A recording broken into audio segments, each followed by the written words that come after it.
खुर्शीद अकबर ने लिखा है कि सरों पर ताज रखे थे, कदमों पर तख्त रखा था। वो कैसा वक्त था, मुट्ठी में जब सारा वक्त रखा था। अब सियासत में अच्छे दिनों के वक्त लद गए।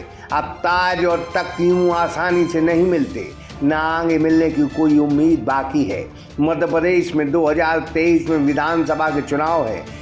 अर्बन कंस्ट्रक्शन लेकर आए हैं आपके लिए ऑल इन वन सॉल्यूशन। चाहे कंस्ट्रक्शन हो या नक्शा, हम आपके घर को बनाएंगे सपनों का घर, वो भी उच्च गुणवत्ता और वाजिब दामों पर। तो आज ही विजिट करें। ऐसे में मध्य प्रदेश में ताज और तख्त को लेके एक बड़े नेशनल चैनल एबीपी न्यूज के सी वोटर का सर्वे सामने आया है, जहां भाजपा सत्ता से महरूम होती दिख रही है, यानी सत्ता से बाहर होती नजर आ रही है, और कांग्रेस को 108 से 120 सीटें मिलती दिखाई दे रही हैं। यह हालांकि शुरुआत का ओपिनियन पोल है, इसकी हम पुष्टि नहीं करते कि सत्ता में कौन आएगा, लेकिन इस प्रकार के सर्वे से प्रदेश में माहौल जरूर बनता है। भारतीय जनता पार्टी कांग्रेस से 2 सीटें पीछे है, उसे 106 से 118 सीटें मिलती दिख रही हैं। अब लाडली बहना के साथ तमाम विकास कार्यों की दुहाई देने वाली भारतीय जनता पार्टी को जनता क्यों नकार रही है, उसका जवाब सिर्फ जनता के पास है। जबकि कांग्रेस ने विरोध में कोई करिश्मा नहीं किया, आदमी हर दिन टूटता रहा, गरीब परेशान होता रहा, और कांग्रेस ट्वीट खेलती रही। चुनाव आया तो वो मेहनत करने लगी। असलियत में सियासत के सूत्र बताते हैं कि इस चुनाव में कोई मुद्दा काम नहीं आने वाला है, ना ही पार्टियों को देखकर वोट दिया जाएगा।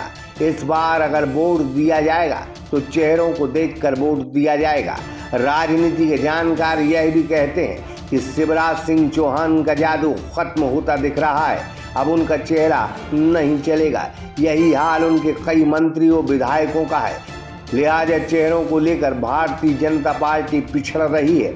जबकि कांग्रेस के पास खोने को कुछ नहीं है और जनता को देने सरकार भी नहीं है। कई सालों से वो सत्ता से महरूम रही है। कुछ महीने वो सरकार में रही, कुछ कर पाती उससे पहले उसकी सरकार गिर गई। इस लिहाज से कांग्रेस के चेहरों का उतना विरोध जनता के बीच में नहीं है। सियासी फलसफा कहता है कि भारतीय जनता पार्टी के नेताओं के रवैये और भ्रष्टाचार से जनता बेहद नाराज है। भ्रष्टाचार मध्य प्रदेश में चरम पर है, इस वजह से भाजपा को जनता नकारती दिख रही है। मध्य प्रदेश में कई जिलों में कुछ नेता ऐसे हैं जो वोट कटाऊ नेता माने जाने लगे हैं। नेताओं की वजह से भारतीय जनता पार्टी को यह नुकसानी उठानी पड़ रही है। साथ ही सिंधिया फैक्टर भी इस चुनाव में भाजपा को चंबल ग्वालियर में नुकसानी पहुंचाता दिख रहा है। विकास को आधार मानकर चुनाव लड़ने वाली भाजपा अब मजबूर हो गई है कि सत्ता कैसे बचाई जाए। कुदरत का असूल है, जो आज है वह कल नहीं होगा, यानी बदलाव परिवर्तन इस कुदरत का नियम है।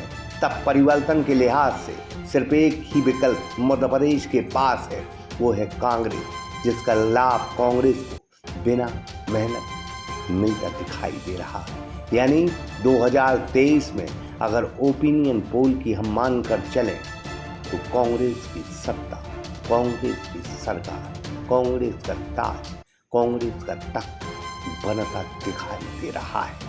सागर एक्सप्रेस न्यूज की ब्यूरो रिपोर्ट।